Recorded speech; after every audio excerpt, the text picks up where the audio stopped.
Hey y'all, I'm Paula Deen, and I bet you didn't know that I'm a motorhead. Yes, it's true. I love cars, especially old ones. And today there's a vintage car club stopping by. So maybe we'll start out with some hamburgers, piled high with all sorts of goodies. And what goes better with hamburgers than fries? Next, I'm going to show you how to make the most divine fried apple pie. What could be more American than that? And finally, there's my all-time favorite creamy milkshakes to get them going. So gentlemen, start your engines, cause a lady is coming for a ride. Today's show is in celebration of one of the first modern American foods. It's so good that it probably should be illegal. And that's our hamburger, our French fries, and hot apple pie. This food took off and went around the world like crazy. No matter where you go, you can find this convenient food. So we're gonna get hot and juicy today. But before I can do that, I've got to go to the apple orchard and find just the perfect apple for Grandma's fried pies. Today I'm here today for some apples. I'm making my Grandmother Paul's fried apple pies. And I need to know what you've got available today and what you'd recommend, something that would hold its texture when I fry them. Well, these are Macoun right here, and I think that they're going to fall apart a little bit. I think the best one we could go with would be Cortland. Okay. The old-time Cortland apples. And I think I saw those over there? Yep, but we also have them out in our orchard, and we thought it would be good to go over and pick some right off the tree. I would be thrilled. I've never picked my own apple before. That would be wonderful. You never have? I have never. Oh, goodness. Never This picked will an be apple. fun. Talea, these are the biggest apples I've ever seen.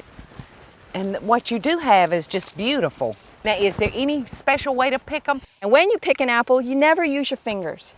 Never. You use the palm of your hand. You gently grab the apple and you twist it up to the sky, and it'll pop right off. If it doesn't pop off, it's not ready to come off the tree. It wants to stay on there. Well, you want to see if I can do it properly? Yeah, let's see. We've got some nice ones right in here. I was going to say, you pick me out one. And use your palm and just twist up to the sky. Like that? Yep. Oh, see? Great. Thank you, Talea. You're welcome. If I was going to just bake an apple, what apple would you recommend? My favorite apple for baked apples would be golden russet. They're a little smaller too, but they have a thick skin, but that one's my favorite for baked apples. And you recommend this one for pies. For pies. But when I make a pie too, I always like to blend apples. But it's always nice to throw in a Macintosh. If you throw in one Macintosh, you've got that nice juice and it adds to the flavor. Well, I appreciate so much all the tips that you've given me today. I had fun showing you. and I know that my grandmother's apple pies are going to be just delicious. Thank you. I had a great trip today to the apple orchard. I've got all the perfect tips and all the perfect apples. But before I do that, I'm going to show you how Michael and I get down and dirty. We put on the most magnificent hamburgers you've ever put in your mouth. So we're going to start with the burger. I've got a good lean meat here. We're going to season it with just salt and pepper. Now, if there's other stuff you like, you can certainly do that. But to me, all that burger is going to need is salt and pepper. But then I'm going to show you a little trick, though, after that. All I've got right here is just plain cold tap water. And I'm going to add it right to that hamburger meat. And you're saying, Paula, what are you doing? I can hear you thinking it. Well, that water is going to take this hamburger meat and make it so juicy. And see, you can't even see the water anymore in it. That meat has already soaked up that water. I'm going to cut that hamburger meat in two, and then in two again. I'm going to make 4 patties. Now I'm going to spray my pan, and you can see that I'm cooking these on a cast iron skillet. I'm going to spray that pan just a little bit before I add our hamburger. Look at that. Good.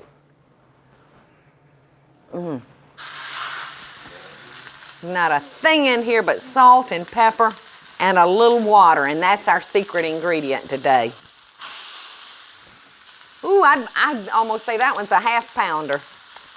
Growing up, we had wonderful char-grilled hamburgers at my house. You know, when nothing else does the trick, a hamburger will cure what ails you. See how juicy those are?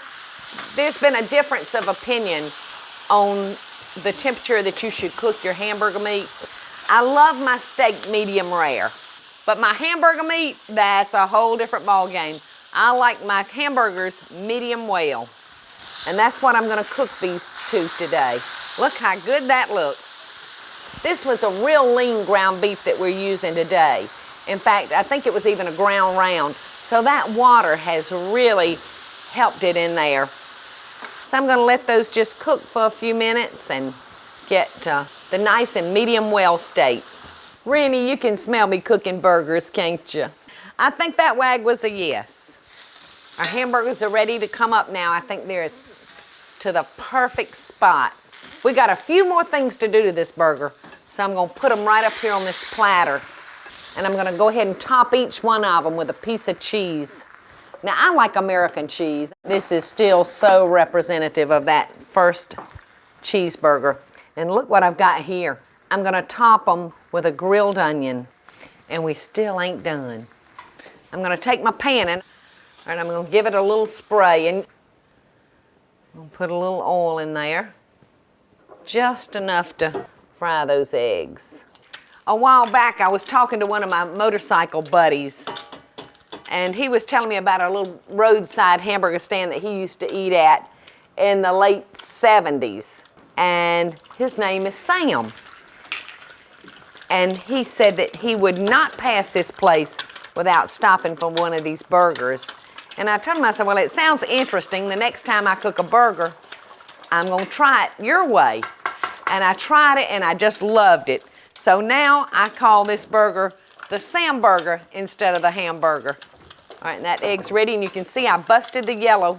Now, if you had a ring about that, so maybe the largest biscuit cutter, you could always put your egg inside that if you wanted it perfectly round. But that would be too clinical looking for me, I think. 1 down, 3 to go. And if you like your yolk a little runny, which I do, then you can take them up at any time. And I'm fixing to take all of these up because I see a couple of those yolks are still a little bit runny. I'm gonna take our pan and just wipe out that grease, and then I'm gonna just lay my hamburger buns like this, the bottom side first, and then I'm gonna just scoop our burgers on top of that bun. Then we're just gonna top them, and then we're gonna flip them, just like that. Well, it gives us some nice hot buns. I can't stand to have a big old fat juicy burger and then bite into it and the bun's cold. So this is just a quick, easy way to do it. And it doesn't take but a second. What you think, Sam? Next, the food that helps get me out of bed every day. A French fry and pickles.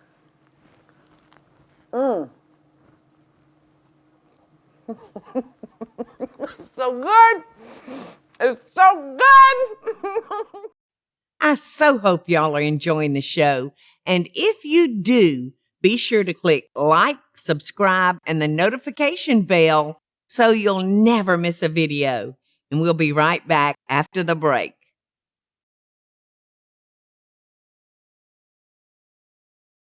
The one food that could get me up out of my deathbed is a potato.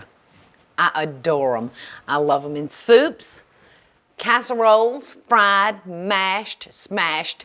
Any way I can get a potato, I'll take it. Now, all I've done here is taken red potatoes, and I buy them as large as I can. I never peel them because this gives interest, color, but more importantly, that's where the nutrients are. So I never get rid of my skin. Plus, it gives me a reason. It sounds good. I can be a little lazy. You know what I mean? So all I've done is parboil these. I've cooked them about halfway through. Now I'm dropping these in deep grease, and it's at 350, and I'm not gonna crowd my pot. I'm gonna do about half of the potatoes that I've cut up. And I'm gonna cook these just for 5 minutes. When you put those cold potatoes in there or any kind of food, it's gonna drop your temperature, so you may wanna bring your heat back up. About the only way you can mess this up is by overcooking your potatoes. When you parboil them, you don't want them soft because you'll just have nothing but little old bitty mushy pieces of French fry, and you don't want that. And I think it's been 5 minutes, so I'm gonna take these up. They're gonna be white. They'll have a little brown on them, but not much. While our potatoes are doing their magic now, I wanna show you what a friend of mine does with his dill pickles. It makes them just a little bit more special, and it's just a quick and easy way to take an ordinary jarred dill pickle from the grocery store and just spice it up just a little bit. So simple, you're not gonna believe it. We're gonna start with sugar and vinegar, and we're gonna just stir that up, and then we're gonna just pour our dill pickles over into that sugar and vinegar. And we're gonna take us about 2 tablespoons of pickling spices. And you can just find this in the grocery store in your seasoning section. Now we have just put our pickling spices in some cheesecloth. And we're gonna just drop this over into our bowl, and we're gonna let this sit on the counter for 4 hours until all the sugar's dissolved. And then we're just gonna jar him up and let him sit for about 3 or 4 days, and you're gonna have such a nice treat. That sugar and vinegar is so good together. Well, let's see if our grease is about ready. And the secret that I have found to make the world's best French fries is this bowl of onions. And we're gonna start by just dropping them in our grease. And we're gonna stand back a little. And my first batch of French fries are nice and cool, and I'm gonna drop them in right behind those onions. And I wish you were here because those onions are just doing a dance in there that you wouldn't believe. And the onion along with the potato, it's just different. Look at that. Who doesn't like an onion ring? Look at those wonderful golden brown onions mixed in with those potatoes. They're so, so good. I do hope you'll try this one. All right, and before they get dry, we're just gonna toss them with salt. The perfect French fry. And I eat mine with mayonnaise.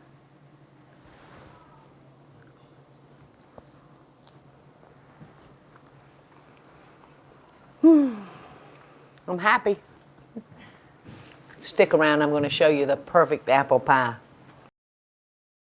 I hope y'all are enjoying the show, and I want to hear from you. Tell me what recipes or videos you'd like to see me make by just leaving a short comment below. Now, let's get back to the show, y'all. I had such a good time in the apple orchard today, and I can't wait to try some of these Cortland apples. And remember, she told me to use a Macintosh for the juice. So we're just gonna put these over in our pot, but first I'm gonna add a little butter. Not to worry, because I'm gonna come back later and add some more butter. But we're gonna start with a little now, and then throw in our apples. And we're probably gonna stew these down for maybe 15 or 20 minutes until they're soft. Now I'm gonna add some sugar. And I'm gonna add a little cinnamon and just a little nutmeg and a little lemon juice just for tartness.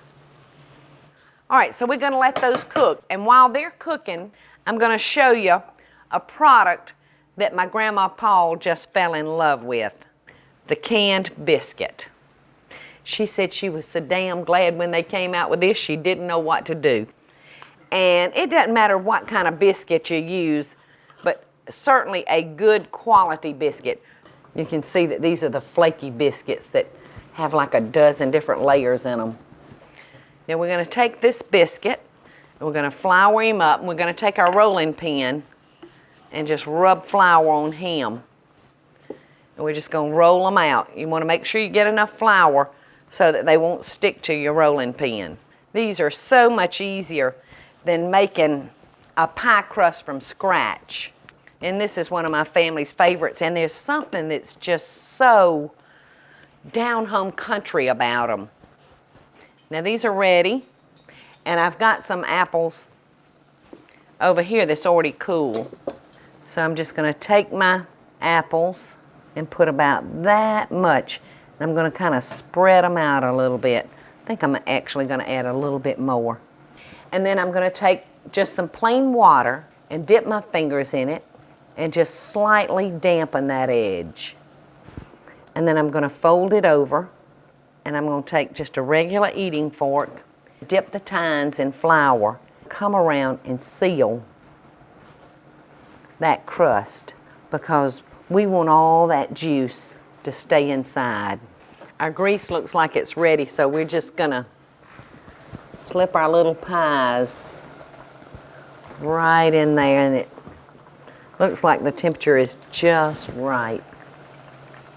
So from what I've shown you today about my grandmother's fried pies, I hope that you'll see how easy some old-timey things can be with some of our products that are out there that offer us so much convenience. Well, these are ready, so I'm going to flip them on over. And see, it doesn't take but just a couple of minutes for each side. I wonder how many pies my grandmother flipped over with this spatula. I'd probably be amazed.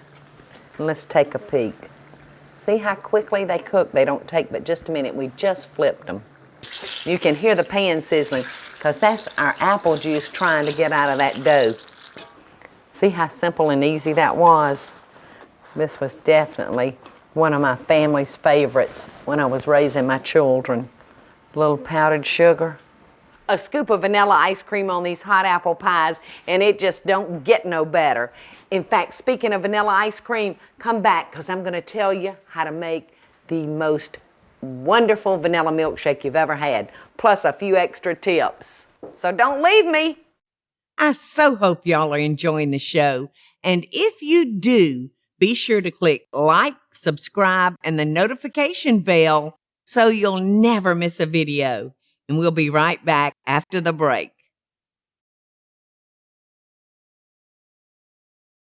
The only way I can top this American meal that I prepared today is by adding a milkshake. I'm going to show you how to make an over-the-top milkshake, and I promise you'll never go through a drive-in window for a milkshake ever again. And we're just going to take a good quality vanilla ice cream. Don't skimp on the quality of your ice cream. Some sugar, just in case the ice cream's not sweet enough. Vanilla flavoring. And for the milkshake, very little milk. Maybe about that much, 1/4 of a cup. There he goes. He's starting to move now. So I like my milkshakes extra thick. So that's why I didn't put much milk. Look at that. That's just the way I like mine.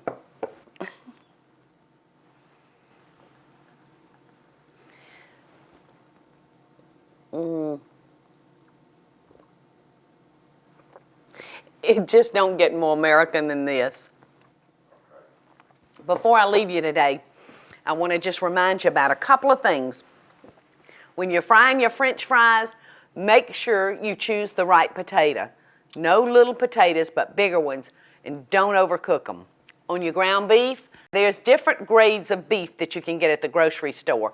Personally, I like a 70-30. That means 70% meat, 30% fat. You can get 80-20, 90-10. But remember, for that hamburger, you're going to want a little juice in it. Look at this great table. We've got our Sam burgers, my grandmother Paula's fresh fried apple pies, and my French fried onion rings and potatoes, and our homemade dill pickles that were so easy to make. And the best part, a vanilla milkshake. Well, I've got my all-American meal ready, and I've got my family with me, so we're ready to hit the road. And until next time, America, best dishes from my kitchen to yours.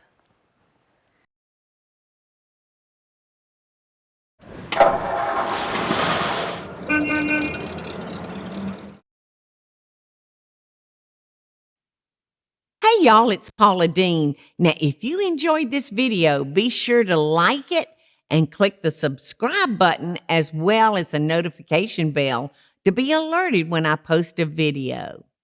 Love and best dishes, y'all.